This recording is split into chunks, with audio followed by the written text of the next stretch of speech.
जय श्री राधे, जय श्री कृष्णा। आज का जो चरित्र है भक्तमाल जी का, संतों की कृपा से आज बहुत दिनों में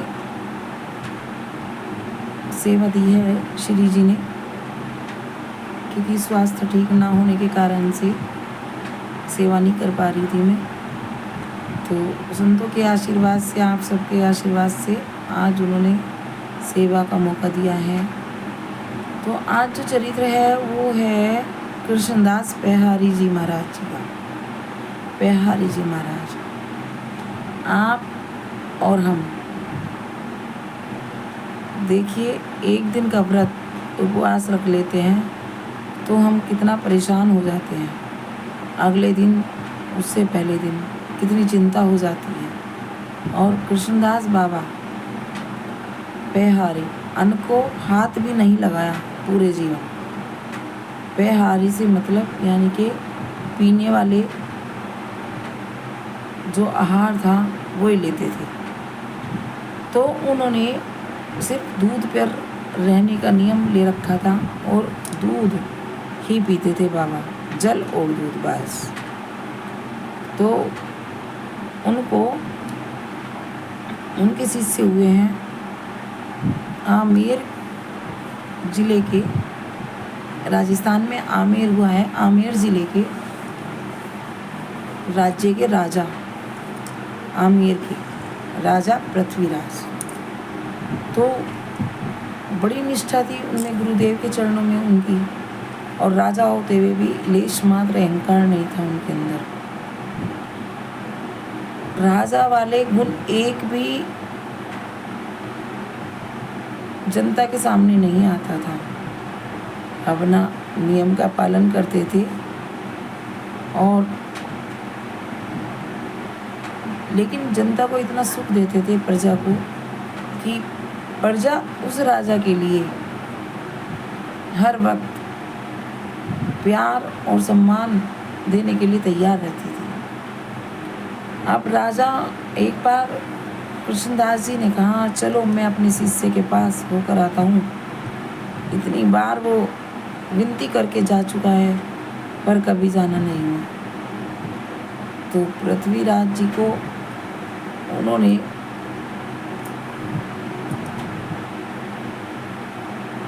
मैसेज भिजवा दिया, संदेश, कि हम 1-2 दिन के लिए आपके यहाँ प्रस्थान करना चाहते हैं। अब पृथ्वीराज जी महाराज जी को बड़ा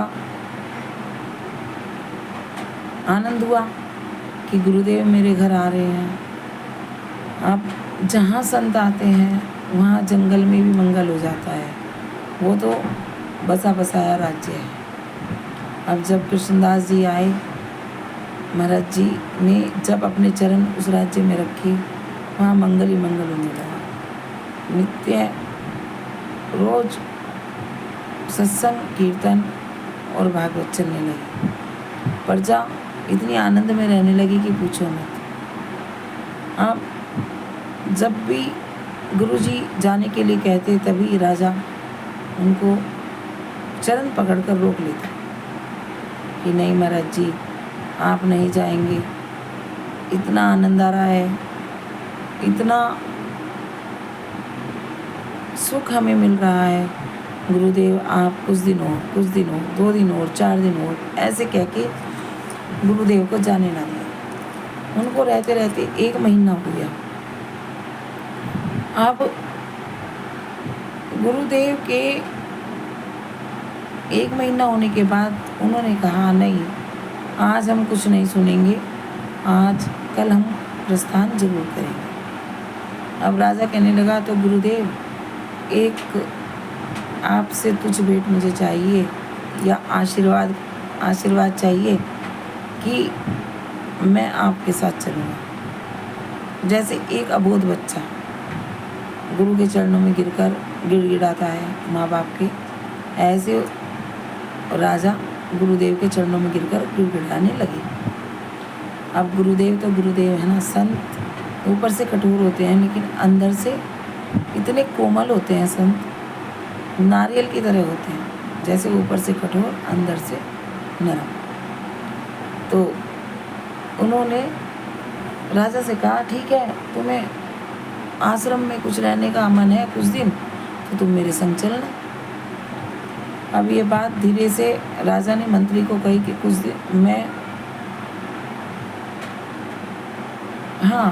जब उन्होंने कहा तो गुरुदेव ने पूछा कि अच्छा एक बात बताओ, तुम क्यों जाना चाहते हो मेरे साथ? तो उन्होंने कहा, जैसे एक बच्चा कह देता है, बच्चे से पूछते हैं ना कि तू बाज़ार क्यों जाना चाहता है, माँ बाप कभी पूछते हैं तो अपने जो खिलौने या कोई सामान होता है उसके लिए निश्चल मन से वो बिल्कुल बता देता है। ऐसे ही राजा ने गुरुदेव को बताया कि गुरुदेव, मुझे 3 लालच हैं बस। क्या? गुजरात में गुरुदेव द्वारका जी में रहते थे, तो आपके साथ मैं जाऊंगा तो द्वारका जी में गोमती जी का स्नान, दूसरा द्वारकाधीश जी का दर्शन, और तीसरा तिलक छाप की छाप, शंख चक्र गदा की छाप। पहले द्वारकाधीश में ये छाप लगती थी कमर पर, जो कोई वहाँ पर दर्शन करने जाते थे। अब गुरुजी कहने लगे, अच्छा चलो ठीक है, चलना। अब वो मंत्री से राजा ने कहा कि देखो, इतने कार्यभार आप संभालना और हम कुछ दिन के लिए गुरुदेव के साथ जा रहे हैं। धीरे धीरे ये बात फैलती फैलती पूरे राज्य में फैल गई। अब प्रजा इतनी विवल हो गई और इतना परेशान कि सब महल के बाहर आकर इकट्ठे हो गए और ज़ोर ज़ोर से कहने लगे, नहीं राजा साहब, आप नहीं जाएंगे, आप नहीं जाएंगे, आप नहीं जाएंगे, हमारी नगरी सुनी हो जाएगी, राजा साहब आप नहीं जाएंगे। ऐसे करके धीरे धीरे जब सब ने कहा कि राजा ने कहा नहीं नहीं, और ऐसे तो कुछ होने वाला नहीं है, मैं गुरुदेव के साथ जरूर जाऊंगा, और जो कोई ऐसा करे उसको दंड मिलेगा नहीं। तो अब सब चले गए, लेकिन उन्होंने कहा कि अब हमें हमारी पहुंच कहाँ होनी चाहिए। तो उन्होंने कहा, सीधे गुरुदेव के चरणों में। गुरुजी के आगे तो राजा नहीं बोल पाएंगे, अभी हमें दंड दें या कुछ भी दें, लेकिन हम जाने नहीं देंगे। अब उन्होंने मंत्री से कहा, मंत्री ने कहा, भाई मैं क्या कर सकता हूँ? तो जी आप, मंत्री भी नहीं चाहता था कि राजा साहब जाएं, क्योंकि पूरे राज्य को, पूरे प्रजा को जो सत्संग, कीर्तन और उत्सव का आनंद मिल रहा था, उसे छोड़ने को वो तैयार नहीं थे। तो मंत्री ने कहा कि गुरुदेव से मैं मिलवा देता हूँ। तो उन्होंने जाकर धीरे से, मंत्री ने गुरुदेव को कहा कि ऐसे ऐसे प्रजा सब विवल हो रही है और महाराज आप राजा साहब को ना ही ले जाएं तो ज़्यादा अच्छा है। अब गुरुदेव के मन में ये बात बैठ गई। उन्होंने अगले दिन राजा से कहा कि तुम्हें 3 लालच है ना, तुम्हें 3 चीज़ों का आनंद लेने जाना है। कह रहे हाँ। तो और कोई? कह रहे नहीं, अगर मैं तीनों यहीं प्रकट करवा दूँ तो। राजा कुछ बोल नहीं पाए और कहने लगे, उनके मुंह से अकस्मात निकल गया कि गुरुदेव अगर ऐसा हो जाए तो फिर कहना ही क्या, तो नहीं जाओगे? फिर गुरुदेव जैसी आप आज्ञा करेंगे मैं उसी का पालन करूँगा फिर। तो ठीक है। उन्होंने ठाकुर जी से प्रार्थना की और द्वारकाधीश प्रकट हुए। द्वारकाधीश ने आशीर्वाद दिया और अपने दर्शन का उन्हें सुख प्राप्त कराया और फिर गोमती जी में स्नान कराया। अब और शंख चक्र गदा की जो छाप कमर पर लगती है वो छाप लगी। अब गोमती जी आई और उन्हें स्नान कराकर लुप्त हो गई एकदम। और द्वारकाधीश जी आशीर्वाद देकर लुप्त हो गए। इतने में रानी महल में आई, देखा राजा भीगे हुए खड़े। उन्होंने कहा कि रानी ये सब क्या है? रानी ने कहा, राजा साहब ये सब क्या है? कह रही, गोमती में स्नान हुआ है और तुम एक काम करो, जो ये जल मेरे वस्त्रों से टपक रहा है इसको इकट्ठा करो, ये गोमती जी का स्नान काजल है और अपने ऊपर भी छिड़को और पूरे राज्य में इसे छिड़कवाओ।